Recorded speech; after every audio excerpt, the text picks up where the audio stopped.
Atos. Donc je suis Guillaume Ploin, je vais m'occuper de faire la modération de ce programme. Bon, en 2 mots, je m'occupe d'innovation et de cloud computing chez Octo, mais c'est pas le sujet maintenant. Donc je suis là pour introduire les différents speakers et puis aussi pour faire les transitions, pour gérer les questions, les choses comme ça. Alors je vais commencer par aller un petit peu vite parce qu'on a perdu du temps à cause de la panne de courant tout à l'heure. Donc je vais commencer par accueillir Daniel Kaplan. Alors Daniel Kaplan dirige la Fondation Internet Nouvelle Génération, qui est à mon sens un des think tanks les plus intéressants en France. Et c'est quelqu'un qui est un influenceur, qui a écrit un certain nombre de livres. C'est quelqu'un qui a écrit dans Le Monde, par exemple, que moi j'estime beaucoup. Et alors il va nous parler de comment les technologies informatiques peuvent soit optimiser nos entreprises, soit les transformer. Donc je laisse la parole à Daniel qui va parler pendant une vingtaine de minutes. Merci. En fait, je suis très reconnaissant à Chris d'avoir fait l'introduction de mon intervention. Et comme il n'a pas eu le temps de prendre des questions, plutôt que de me lancer tout de suite, d'abord, voilà, il fait chaud, il faut une petite transition. J'avais envie de vous demander peut-être à vous vos réactions par rapport à la vision qu'il a présentée, et notamment au défi qu'il vous a lancé sur la fin, qu'il a lancé aux responsables des systèmes d'information des entreprises. Alors ça peut être par exemple, quelles sont les questions que vous auriez eu envie de lui poser, ou est-ce que ça vous fait réagir d'une manière ou d'une autre? Pas du tout? Ça vous parle? Ça vous paraît déconnant ce qu'a raconté Chris Anderson? On a le droit, hein. Moi j'ai par exemple écrit plusieurs fois une critique assez sévère que parfois de la long tail. Je pense que c'est une théorie qui... c'est une prophétie auto-réalisatrice, ou qui essaye de se réaliser toute seule de plein de manières. Donc on a le droit de ne pas être d'accord. Bon, bah c'est pas grave. On va essayer. Donc, à ce moment-là, ce que je vais essayer de faire, c'est finalement de pousser le bouchon un peu plus loin. Alors, je ne sais pas si ça, c'est des trucs pour faire bouger les slides. On va voir. C'en est. Alors, pourquoi je m'inscris un peu dans cette continuité? Parce que finalement, mon point de départ d'abord personnel, peut-être en 2 mots. Effectivement, la FING, c'est une association qui a 10 ans, qui travaille depuis 10 ans sur l'innovation dans les services et les usages, plutôt grand public, mais pas seulement, de l'Internet et des réseaux. Donc, ils travaillent en permanence sur l'interaction entre des problématiques d'usage, d'utilisateurs, des problématiques sociétales. On travaille sur la ville, sur l'identité, sur l'allongement de la durée de la vie, et ce que la technologie peut apporter dans ces dimensions-là. Et dans nos interactions, on est en train aujourd'hui, d'une manière de plus en plus nette, de rencontrer une forme de doute qui est qu'est-ce que fait dans ces dynamiques-là, dans ces dynamiques d'innovation, d'usage, qu'est-ce que fait l'informatique d'entreprise en particulier? Et voilà 3 citations.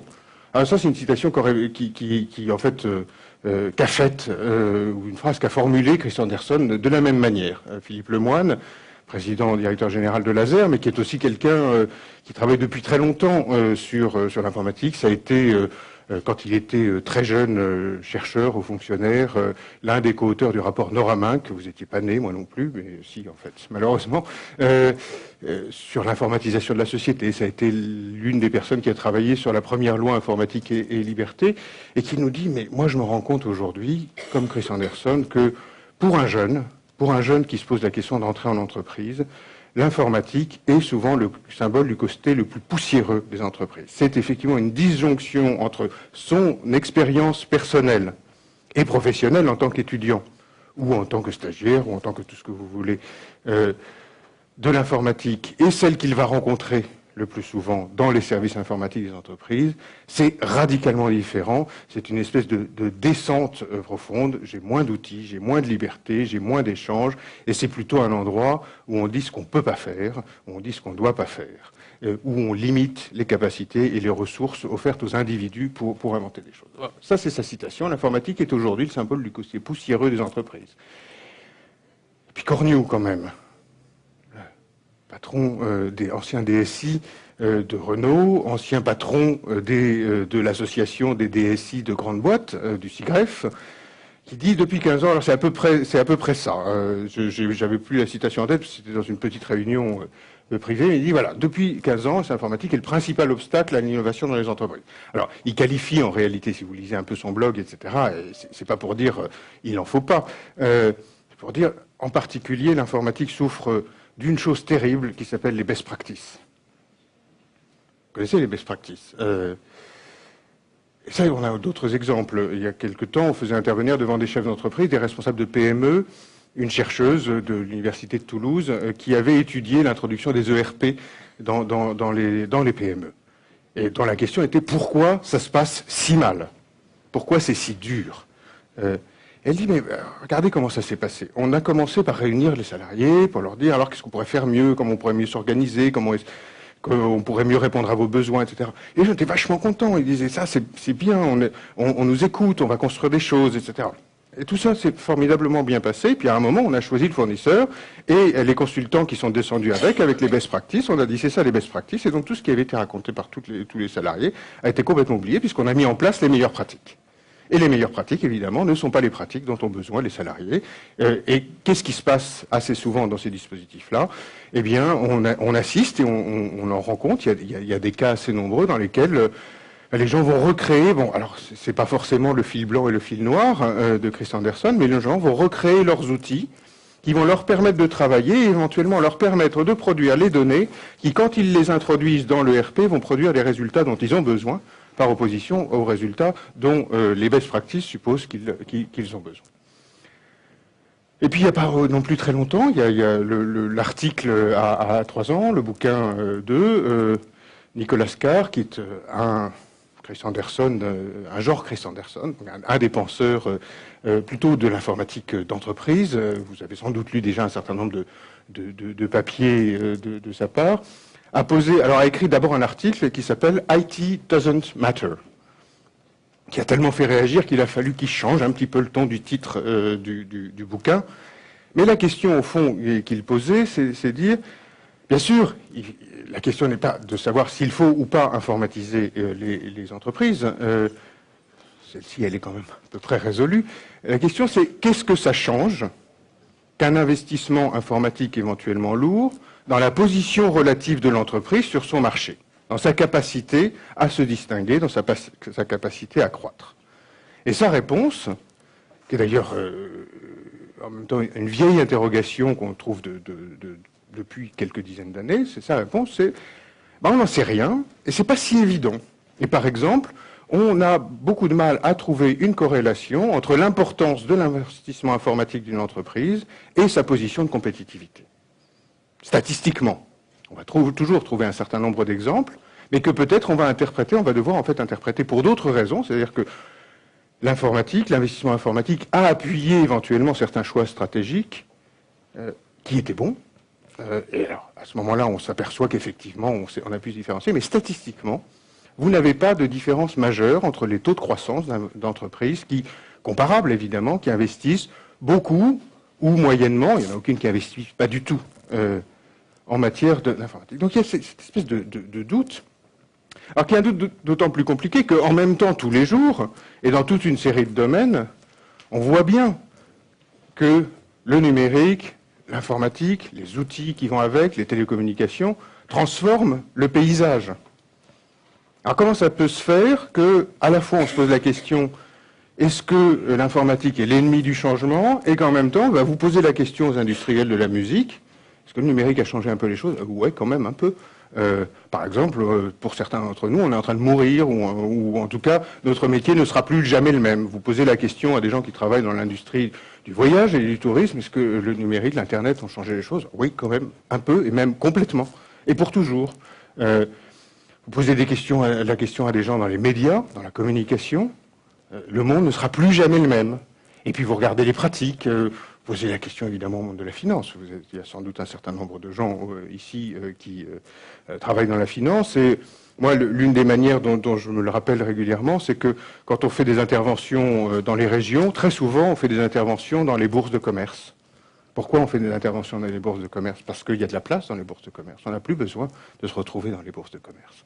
Donc voilà, on a des magnifiques espaces, rotondes en général, qui sont devenus des centres de conférence parce que la finance s'est dématérialisée. S'étant dématérialisée, elle a pu être suffisamment innovante pour nous mettre dans la situation économique dans laquelle nous nous trouvons aujourd'hui. Donc, vrai acteur, vrai facteur de changement, drivé par l'informatique.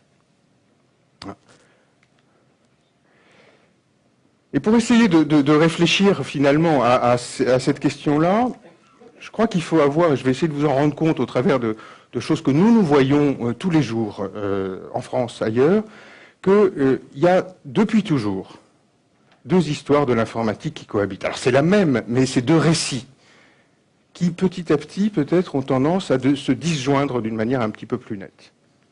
Et c'est intéressant parce que ça commence dès le début. Si vous lisez Alan Turing, notre père à tous, Alan Turing, c'est à la fois l'inventeur de l'ordinateur tel qu'on l'entend aujourd'hui, même si les principes datent de bien avant. Première réflexion, en tout cas connue, qui allait mener à une machine qui faisait du calcul binaire, c'était Leibniz, 17e siècle, qui avait des besoins de classement de bibliothèques. Et qui a inventé une machine où il y aurait eu des trucs qui calculaient avec des 1 et des 0, et avec des trous pour réussir à faire du calcul avec des machines mécaniques, évidemment. Mais ça n'a jamais vraiment marché. Alors donc on a eu, bon, ça ne doit pas marcher. On a attendu 200 ans pour reprendre la même chose avec des cartes perforées. J'accélère un tout petit peu l'histoire quand même. Mais vous prenez les articles de Turing, vous prenez ces papiers, vous prenez sa réflexion. Il était à la fois dans le décodage, donc dans la cryptographie, et le décodage des messages d'Enigma, de la fameuse machine à coder des Allemands. Il était dans cette machine universelle. Mais qu'est-ce que devait produire cette machine universelle, entre autres? Il savait qu'il n'y arriverait pas. Elle devait produire, elle devait le remettre, lui, en capacité d'établir un dialogue avec son compagnon, qui était mort trop tôt, et dont il ne s'est jamais remis de sa mort. Donc vous avez d'un côté quelque chose qui est de l'ordre du calcul, quelque chose qui est de l'ordre de la guerre et du pouvoir, quelque chose qui est de l'ordre de l'organisation de bibliothèques, et de l'autre côté, quelque chose qui est de l'ordre du rêve, de la poésie, de l'impossible. Dès le début. Et si vous lisez les articles de Turing, c'est pas moi qui le dis, c'est Bruno Latour, l'un des grands sociologues français, dans une émission il n'y a pas très longtemps à France Culture, qui dit « Mais lisez Turing, vous allez rencontrer Karl Marx, Bouddha, voilà. » C'est ça aussi, dès le début, l'histoire de l'informatique. Et donc on a d'un côté, et c'est vrai que c'est souvent ça qui est le plus facile à vendre, à des patrons, à des hommes politiques, etc. On a d'un côté l'histoire d'une informatique qui dit « Je vais rationaliser, fluidifier, simplifier, accélérer, optimiser. On va faire la même chose pour infiniment moins cher, beaucoup plus vite. » Et puis vous avez de l'autre côté, et en permanence, un mouvement qui fait en réalité le contraire. Où l'informatique est au contraire ce qui accompagne la complexification constante de nos vies, de nos organisations. Dites-le vous comme ça, ou posez-vous la question comme ça. Est-ce que nos entreprises informatisées, qui calculent tout, sont aujourd'hui plus simples à manager qu'il y a 25 ans? Je pense que vous avez la réponse. Vous voyez un peu la tension. En réalité, l'informatique a accompagné cette complexification. L'informatique n'a jamais réalisé seulement ce phénomène-là. On pourrait fabriquer des 4L pour beaucoup moins cher qu'aujourd'hui. On a toujours réinvesti nos gains de productivité de toute une série de manières. Simplement, ce discours-là, il est infiniment difficile à porter. Il est difficile à porter, en tout cas, depuis les services informatiques, et peut-être un peu plus ces temps-ci qu'à d'autres moments, parce que c'est des temps difficiles, parce que c'est des temps parano. Et c'est le défi qui, à mon avis, est aujourd'hui celui de l'informatique, c'est d'arriver à réconcilier ça. Il ne s'agit pas de dire que l'enjeu de l'optimisation, l'enjeu de la fluidification, l'enjeu de la sécurité disparaissent. C'est juste de dire que là où va se faire la différence pour une entreprise, et même pour une administration, même pour n'importe quel type d'organisation, c'est là. Et là où se trouve aujourd'hui la société dans sa relation avec la technologie, c'est dans la connexion, c'est dans l'expression, c'est dans la relation, c'est dans la transformation, c'est dans la redistribution de l'information et du pouvoir. C'est ça le mouvement face auquel vous vous trouvez, c'est ça le mouvement dans lequel les entreprises doivent arriver à s'engager, et elles ne peuvent le faire qu'avec vous. Mais aujourd'hui, en même temps, vous ne savez pas forcément leur dire, et elles ne savent pas vous le demander, voire même elles ne pensent pas que ce soit ça qu'on puisse vous demander. Et c'est ça un peu la complexité. Je n'ai pas de réponse. Je vais donner en tout cas un certain nombre d'exemples sur lesquels aujourd'hui on travaille.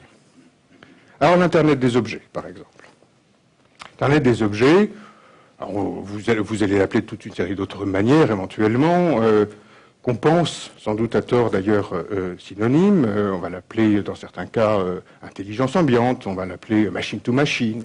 Bon, en gros, voilà, on sort des trucs à écran, on équipe des espaces, des machines, des objets, des palettes, des véhicules, de puces, de capteurs, d'identifiants, de localisateurs, etc., qui vont communiquer avec des systèmes d'information et faire un certain nombre de choses. Et le scénario qu'on raconte rapidement, en tout cas celui qui aujourd'hui existe sur le marché, c'est essentiellement d'ailleurs le scénario du machine-to-machine. On va prendre des processus qu'on connaissait déjà, dont aujourd'hui on savait assez bien gérer l'image informationnelle, souvent pas tout à fait en temps réel, ou avec juste un certain nombre de points de passage, et on va les tracer de manière beaucoup plus précise pour justement, je dirais, les flux, enfin comment dire, les améliorer le plus possible. Comment? En faisant au maximum disparaître l'humain de l'équation, parce que c'est lui qui, au fond, en général, fait les trucs pas prévus, et les trucs compliqués. Donc, quand on a des processus, voilà, on va essayer de faire en sorte que le système d'information gère un peu tout seul des processus logistiques, des processus de sécurité, des processus de suivi, je sais pas, d'un environnement, ou même des processus de type marketing. Et donc vous connaissez tous les scénarios, en général, assez simplement à base RFID, d'un magasin qui sait exactement ce qu'il y a sur les rayons, qui sait faire évoluer les prix, qui sait faire des propositions à des gens, qui sait faire des passages en caisse éventuellement immédiats en une fois. Et tout ça est tout à fait raisonnable, tout ça a du sens. Il y a des vrais bons business cases, et vous en avez sans doute les uns et les autres mis en œuvre un certain nombre dans le cadre de vos entreprises. Mais essayez de raconter ça, par exemple ce scénario de magasin, à des gens normalement constitués, à des gens qui ne sont pas dans le monde de l'informatique. Ils vont dire, non mais attends, tu te rends compte du monde que tu nous prépares? C'est bizarre quand même. Moi, à chaque fois, je raconte ces histoires-là, j'ai des gens qui disent ouais, peut-être, mais ça me fout la trouille. Alors, ça peut être ça, l'Internet des objets, mais moi, quand je circule, aujourd'hui, je vois des choses complètement différentes. Mais des choses qui n'existent pas dans 0.1, quelle que soit la qualité, dans le monde informatique, dans le CIO Magazine, etc. Ça n'existe pas. Je vois des designers qui disent, mais pour moi, l'Internet des objets, la question qui se pose, c'est celle de la réinvention des objets. De même que l'Internet a réinventé toute une série de services. Je m'en fiche de faire mieux ce qu'on fait déjà. Là où ça va se passer, c'est est-ce que le mariage du numérique et du physique, le mariage d'objets physiques ou d'espaces physiques, et de capacité de calcul, et de capacité de traçage, et de services à base numérique, va conduire à inventer des objets auxquels on n'aurait jamais pensé, des formes qu'on n'aurait pas été capable de réaliser, des connexions entre objets, espaces, personnes, individus, systèmes, qu'il était inimaginable de même concevoir, qui était inconcevable auparavant. Et donc ça passe à tous les niveaux. PatchB, par exemple, PatchB, c'est la réalisation d'un jeune gars pakistanais vivant à Londres, qui avant s'était fait connaître parce qu'il avait fait des installations. C'était un artiste, c'est toujours un artiste. Il avait fait des installations de ballons gigantesques, de ballons qu'on envoyait en l'air à Londres et qui prenaient des teintes différentes selon la qualité de l'air ou selon le sens du vent, etc. C'était des installations bien sûr techniques, mais fondamentalement poétiques. Et puis, ce faisant, parce qu'il avait besoin de données, s'est aperçu qu'effectivement, des capteurs qui mesuraient les choses dans un espace, il y en avait des centaines, des milliers, des dizaines de milliers, mais tous installés en silos. Je fais de la mesure de l'environnement, je suis une agence officielle, j'ai des capteurs qui communiquent avec mon système d'information, et moi, je délivre ou je ne délivre pas les informations. Et j'ai des capteurs d'humidité ou de trafic ou de ceci, parce que je suis un transporteur, parce que je m'occupe des routes, parce que je suis un logisticien et que j'ai besoin de telle ou telle chose, parce que... Et chacun de ces capteurs est installé et bien câblé verticalement avec le système d'information de l'organisation qu'il a installé. Ce qui veut dire que, d'abord, économiquement, vous devez avoir un modèle économique qui est suffisamment robuste pour supporter de l'infrastructure physique. Il n'y en a pas beaucoup. Enfin, ils existent, vous en vivez tous, mais évidemment, quand même, l'infrastructure physique, ça s'installe, ça se maintient, etc. Enfin, c'est cher, quand même, de faire ça. On n'est plus juste dans la production de lignes de code, même si vous êtes bien placé pour savoir que c'est moins économique qu'on a tendance à le dire. Mais, néanmoins. Et il dit, mais c'est idiot, quand même. Il y a une valeur d'information formidable. Et donc, il dit, moi, je vais créer une plateforme, moi, designer artiste. Je vais créer une plateforme dont la fonction est de prendre les données, d'être un échangeur de données venant des capteurs. Être le truc qui va décloisonner les données venant des capteurs. Aujourd'hui, Ousmane Haque, c'est son nom, ça ne s'invente pas, mais c'est HAQ quand même. Voilà, il a créé ça, c'est une entreprise, il est chef d'entreprise, il est en même temps artiste, il est designer, je ne sais pas, mais ça vient d'un designer, ça vient de quelqu'un qui, à partir d'une réflexion sur des pratiques, s'est dit, tiens, et si on faisait péter les barrières des capteurs, et si cette richesse d'information produisait une richesse de services par agrégation, mélange, mash-up, tout ce qu'on peut trouver dans l'univers du Web 2, sauf que c'est le Web 2 des objets. Et puis, vous avez aussi toute une série d'autres communautés, par exemple, toujours des designers. En Italie, à Ivrea, à l'époque, dans un institut de design qui était financé par Telecom Italia, qui a retiré le financement juste au moment où c'était en train de produire des choses essentielles, où il allait pouvoir revenir sur son investissement, tant pis pour lui. Même chose, des designers dont la problématique était de créer des installations interactives. Alors, quand vous avez besoin de rendre un objet interactif, donc capable de recevoir des informations de l'environnement, passivement ou activement par des interfaces, et puis d'agir physiquement sur d'autres objets pour allumer, éteindre, déclencher, accélérer, faire bouger, que sais-je, afficher, produire du bruit, produire du mouvement, de l'énergie. Jusqu'ici, c'était extraordinairement compliqué. Il fallait faire des specs, il fallait les envoyer à des gens qui allaient vous faire un devis, qui allaient vous faire un truc. Ensuite, si ça ne marchait pas exactement, il fallait refaire des specs, il fallait retrouver un peu d'argent. Enfin, vous connaissez tout ça par cœur. Mais c'est compliqué quand même, finalement, de faire un truc une carte d'entrée-sortie avec un petit langage de programmation au milieu qui prend des signaux et qui renvoie des instructions. Bon, peut-être pas, au fond. Si on le faisait.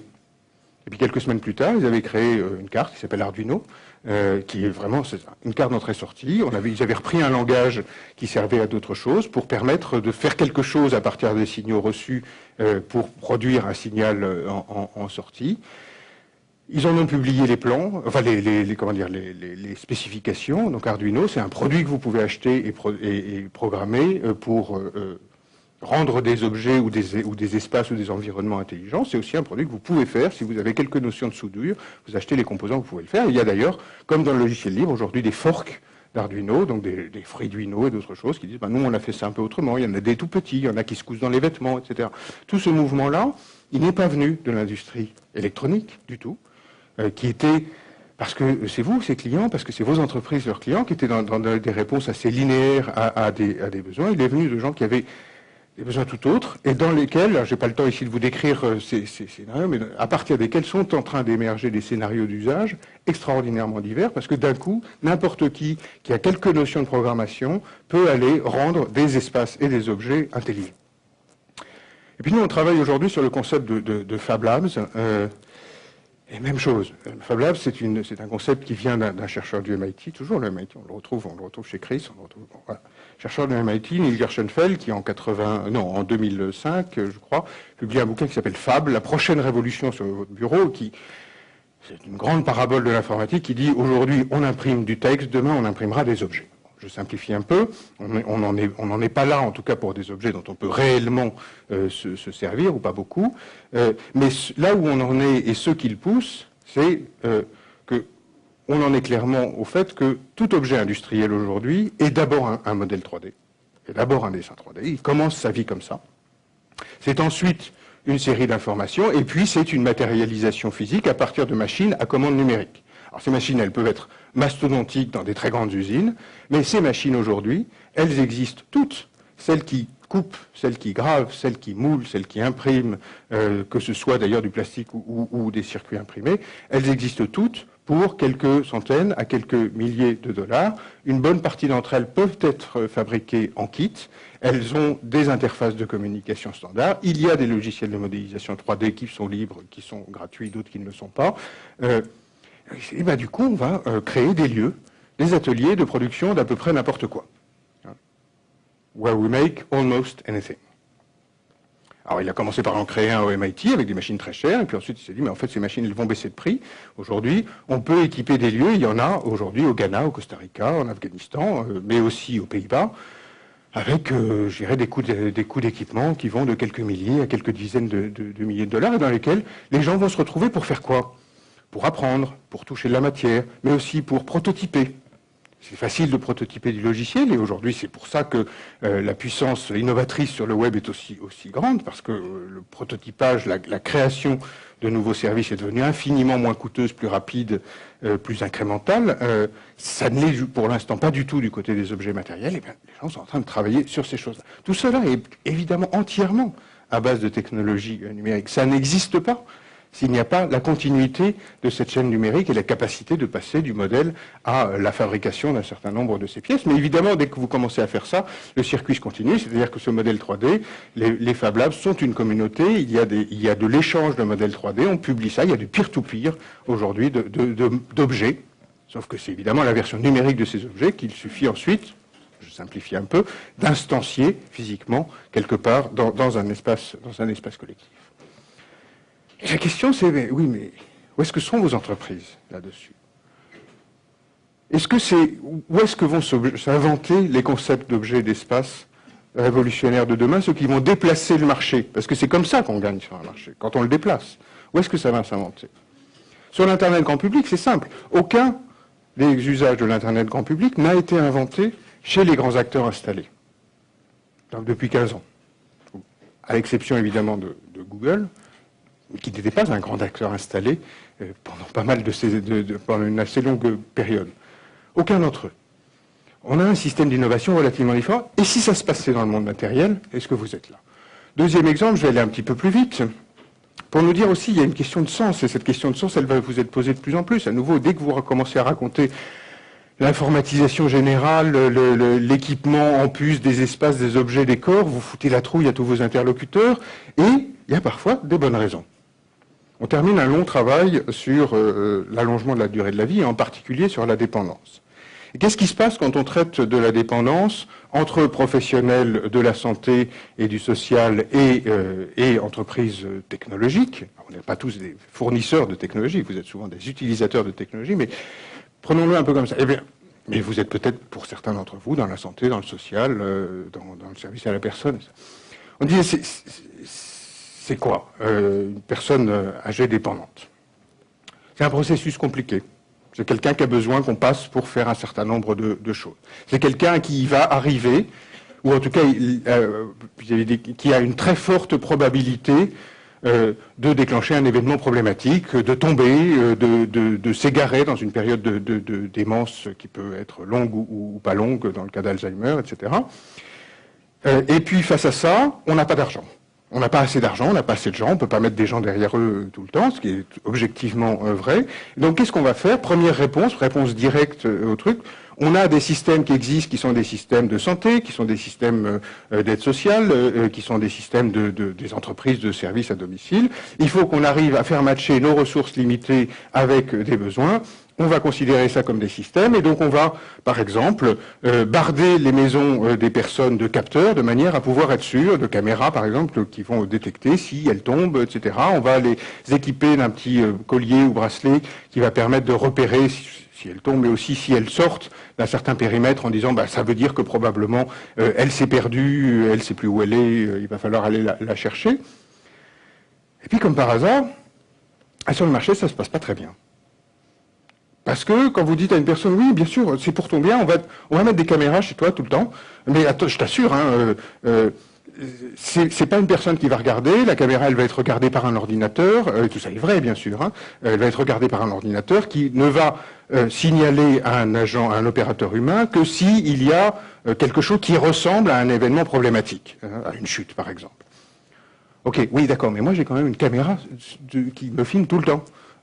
Et tu peux me raconter ce que tu veux, j'ai une caméra qui me filme tout le temps. Est-ce que c'est ça, la vie dont on a envie? C'est pas sûr.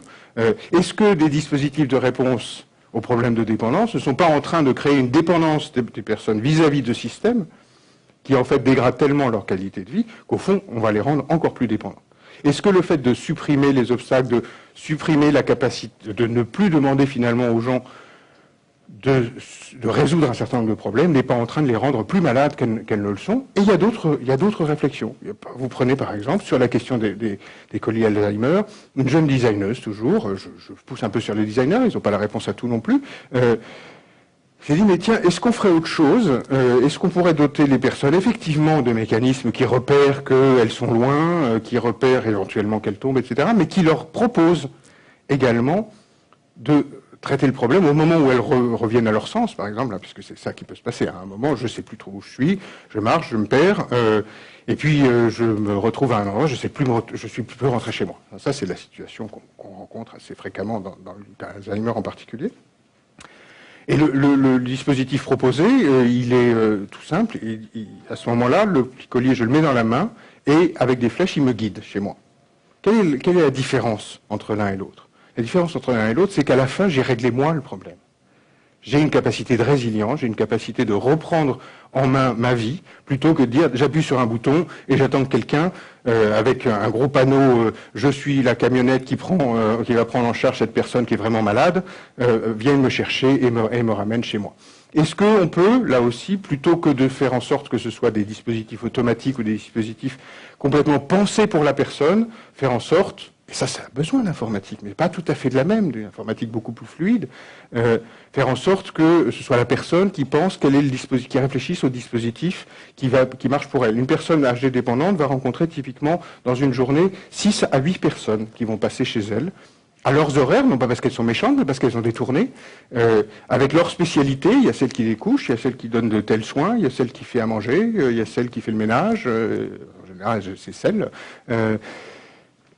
Évidemment, au bout d'un moment, elle ne sait plus trop où elle habite, elle ne sait plus trop, parce que c'est pas forcément toujours les mêmes, elle n'est plus trop chez elle, etc. Est-ce que c'est la même chose si c'est un voisin, si c'est la famille, si c'est le jeudi, telle personne qui est disponible les jeudis, mais pas les mercredis, si c'est le commerçant d'en bas qui fait un certain nombre de choses, et s'il y a des modèles économiques pour le faire, ben on peut travailler là-dessus, mais aujourd'hui, la réalité, c'est qu'on n'y travaille pas, parce que l'association des clients et des fournisseurs de technologie sont dans une réponse de premier ordre à des questions qu'ils rencontrent. Bon, je ne vais pas rentrer dans tout le détail.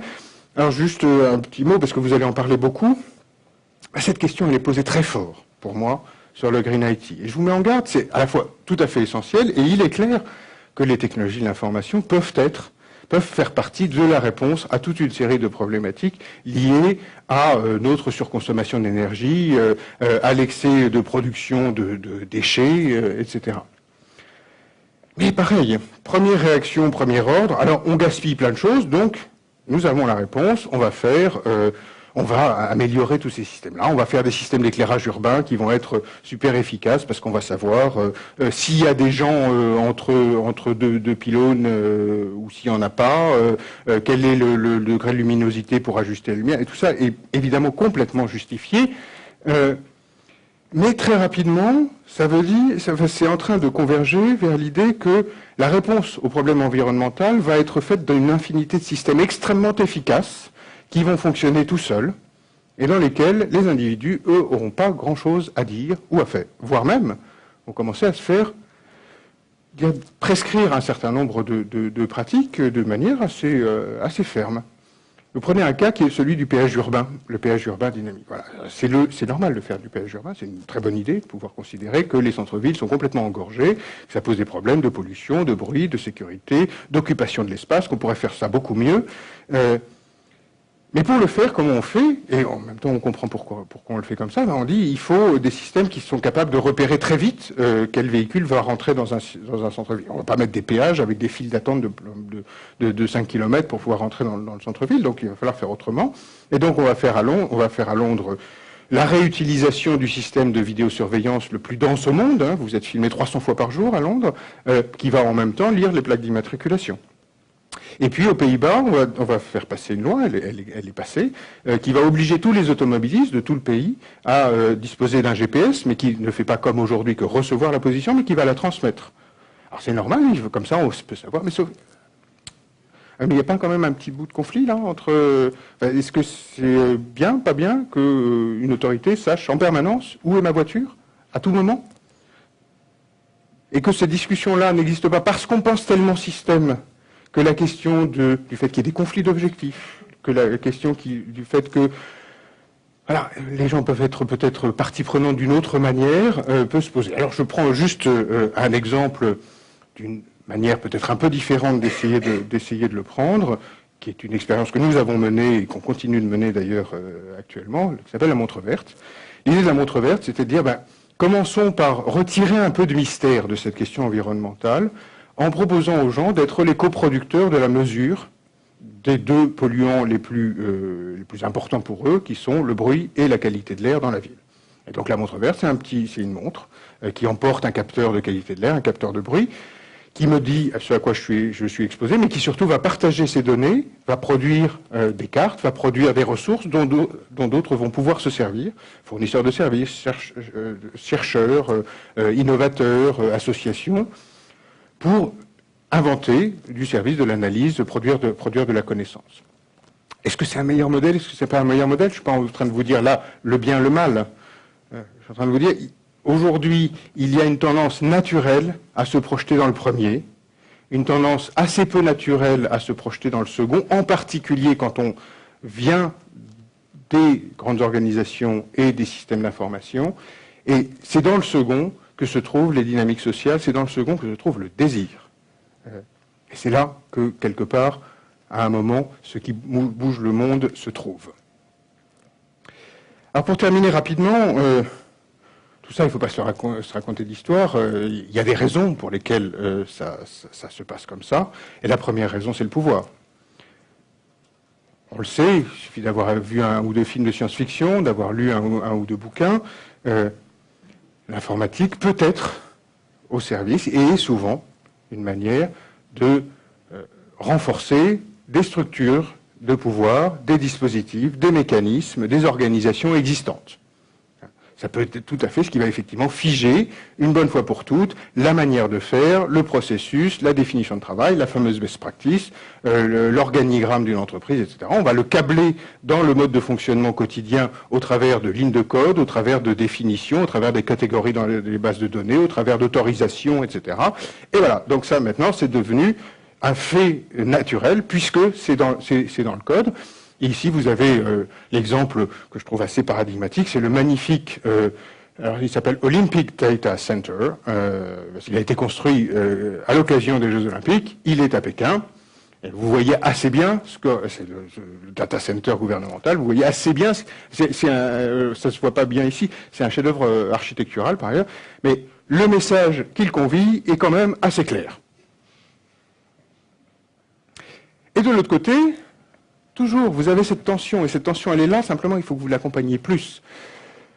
De l'autre côté, vous trouvez dans d'autres endroits cette pression très forte, je ne sais pas s'il y a aujourd'hui des acteurs des DSI du public, mais si on n'a pas commencé à vous raconter la question de la réutilisation des données publiques, c'est que ça ne va pas tarder. La réutilisation des données publiques, mouvement très fort par exemple aux États-Unis, où ça a été quasiment l'une des premières décisions de l'administration Obama, qui est de dire nous allons créer des serveurs dans lesquels on va mettre à disposition de manière brute, pour être réutilisées, les données produites par les administrations fédérales, et puis les villes y vont, et puis même chose au Royaume-Uni, même chose aujourd'hui en Scandinavie, et mouvement qu'avec d'autres nous poussons aujourd'hui en France. Quelle est l'idée? L'idée est toujours la même. Les administrations publiques produisent des masses de données, je mets de côté évidemment les données nominatives qui doivent rester tout à fait protégées, mais elles produisent des masses de données, de connaissances, à la fois sur leur fonctionnement, sur ce qui tourne autour d'elles, sur leur manière de décider, etc. Et ces données-là ne servent pour le moment qu'à elles, c'est déjà pas mal. Mais qu'est-ce qui se passerait si d'autres pouvaient utiliser les données cartographiques, les données sur les dépenses publiques, les données sur les localisations, l'heure d'ouverture des services, s'il y avait des API réutilisables pour accéder à toute une série de procédures administratives, alors sous un certain nombre de conditions.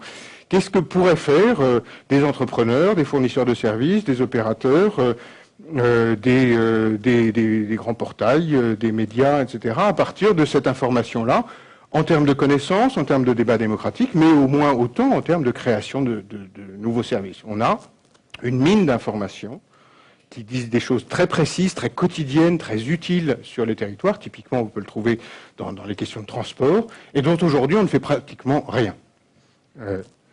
sur les transports, si on libérait les données de transport, on pourrait, enfin, ce qu'on n'a quasiment jamais, parce qu'aujourd'hui chaque acteur se regarde en chien de faïence, avoir des dispositifs d'information qui vous permettraient, de porte à porte, d'imaginer les différentes alternatives, éventuellement plus green, plus collectives, etc., d'aller à votre destination.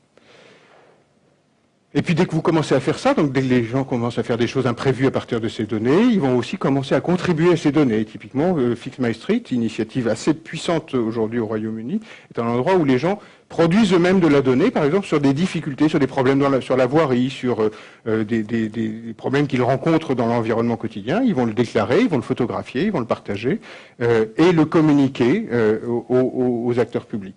Et vous avez ailleurs des gens qui coproduisent de la carte. Si vous regardez Rennes, les cartes d'OpenStreetMap sur Rennes sont d'une précision qui n'a strictement rien à voir avec les cartes de Google.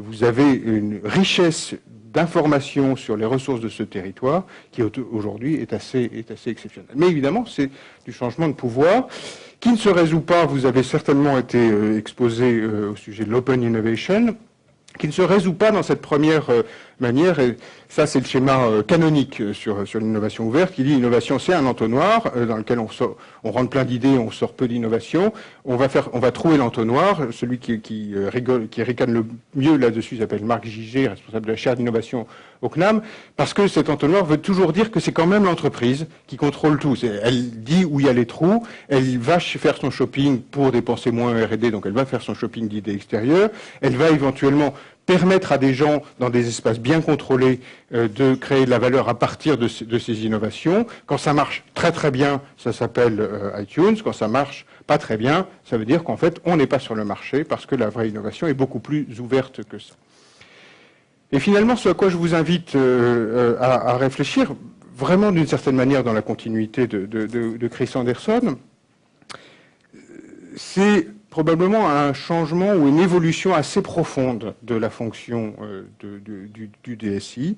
C'est effectivement celui qui doit accompagner ses utilisateurs, mais ces utilisateurs ne sont pas seulement dans l'entreprise. Ils sont bien au-delà de l'entreprise. Et qu'est-ce que fait l'informatique? Là aussi, c'est Bruno Latour qui le raconte. Si vous avez du temps, allez sur le site de Place de la Toile et allez écouter, ça doit durer 3/4 d'heure, son intervention d'il y a quelques semaines. Il dit, nous, on dit d'habitude que l'informatique, c'est du virtuel. Et c'est exactement le contraire. Ce que l'informatique accomplit de plus important, c'est de mettre des choses en visibilité, c'est de nous permettre de voir des choses qu'on ne savait pas voir avant. Parce que il y avait des choses qui se passaient, qui n'étaient pas traduites en informatique, en information, qui n'étaient pas représentables, qui n'étaient pas analysables, qui ne pouvaient pas être croisées. L'informatique met en visibilité. Lui, alors il le fait, je ne vais pas faire du Latour, lui il le fait en disant, par exemple, aujourd'hui, au Media Lab de Sciences Po, dont il s'occupe, on travaille sur qu'est-ce que c'est réellement pour les gens qu'une nation. Il dit, nous on va le regarder en regardant les relations. Ça, c'est par exemple, je ne vais pas vous le décrire non plus, mais ça c'est un travail qui a été fait sur New York, à partir des données de télécommunications, avec quelle région du monde, quel quartier de New York communique-t-il? Et ça nous dit des choses complètement invisibles jusqu'ici sur ce que c'est que New York. Nous, on travaille sur des quartiers défavorisés, en essayant de nous dire qu'est-ce qui s'exprime sur l'Internet dans ces quartiers dont on dit que les gens font rien, qui n'ont pas de capacité, qui ne savent pas écrire, etc. Vous repérez des choses, il y a des choses extraordinaires qui se passent dans ces quartiers. Invisibles. L'informatique met en visibilité, sauf que c'est ce que vous faites tous les jours. C'est-à-dire vous détectez, vous essayez de comprendre des choses, mais la première chose que vous faites ou qu'on vous demande de faire en général, c'est on a regardé, on ferme. Alors, évidemment, on en a tiré quand même quelques enseignements, mais il n'y a que vous qui pouvez en tirer des enseignements. Il y a une perte de valeur extraordinaire, et aujourd'hui, la pression du monde entier, c'est d'aller extraire cette valeur. Si vous n'êtes pas à la source de cette valeur, cette information va se produire ailleurs. Et aujourd'hui, du côté des données publiques, vous avez des gens qui disent « On n'avait pas l'information sur les transports, pas grave, on l'a produite nous. » Et on est en train de faire sortir un certain nombre d'acteurs de la boucle, parce qu'ils ne sont pas dans ce partage de la mise en visibilité qui est l'une des sources majeures de la création de valeur. Et donc voilà, c'est ça les désordinateurs. On est fiers de cette traduction d'ordinateur, et on a tort. Ordinateur veut dire pour nous que l'informatique met en ordre. Moi je vous dis, l'informatique, ce qu'elle fait historiquement, c'est qu'elle accompagne le désordre croissant de nos sociétés. Le désordre, c'est aussi de l'innovation. Et donc se penser comme révélateur metteur à disposition de données de services pour que d'autres en fassent quelque chose, en interne comme en externe. Se penser comme connecteur de gens qui vont probablement souvent être plus intelligents quand ils vont pouvoir échanger librement que quand ils vont devoir s'inscrire dans les règles d'un workflow trop défini. Penser nos projets comme des choses, et nos services, nos applications, nos objets, comme des choses pas finies, comme des choses que les gens vont pouvoir habiter, transformer et améliorer avec nous. Penser des réponses multiples, se penser agile, y compris avec tous ceux qui aujourd'hui travaillent de manière infiniment plus agile que les grandes organisations pourront le faire. C'est ça pour moi le défi.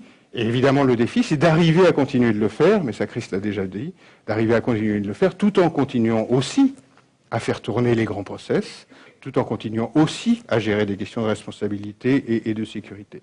Mais si vous ne le faites pas là, c'est le reste du monde qui, petit à petit, va commencer à grignoter ces espaces-là, parce qu'il en a besoin, pour inventer les nouveaux concepts, nouveaux services, nouvelles innovations et nouvelles organisations de demain.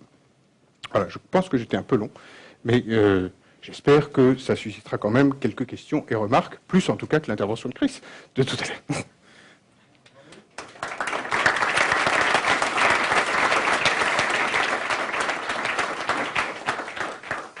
On va peut-être prendre quelques questions, si vous le souhaitez. J'avais une question sur la qualité des données. C'est-à-dire vous nous invitez à produire de la donnée et la partager. Comment on peut après garantir la qualité de la donnée pour que les autres qui la consomment puissent en faire un bon usage? Il y a deux morceaux de réponse. C'est une vraie difficulté quand on travaille, par exemple, sur l'ouverture de la donnée publique. C'est qu'effectivement, les gens nous disent, alors c'est d'abord un bon révélateur, ils nous disent « Ah oui, mais en fait, nos données, elles sont pas si bonnes que ça. » Ok, bon, d'accord. Mais alors, soit c'est qu'elles n'étaient pas importantes, soit qu'il y avait quand même un problème d'une certaine manière. Alors, la question suivante, c'est elles sont pas si bonnes que ça, ou elles peuvent être bonnes, mais c'est pas si facile de les partager. Ça se fait pas d'un claquement de doigts, si c'est du temps réel, si c'est ceci ou cela. Mais bon, donc si vous êtes à la source des données quelque part, c'est une question pour vous. Et il faut pas confondre qualité au sens est-ce qu'elles représentent bien le phénomène dont elles parlent. Et est-ce qu'elles sont en bon format, est-ce qu'elles sont en standard, etc., qui sont souvent d'assez bonnes raisons de ne rien faire. Si les données sont intéressantes, aujourd'hui, les gens les mettront au standard qu'ils voudront.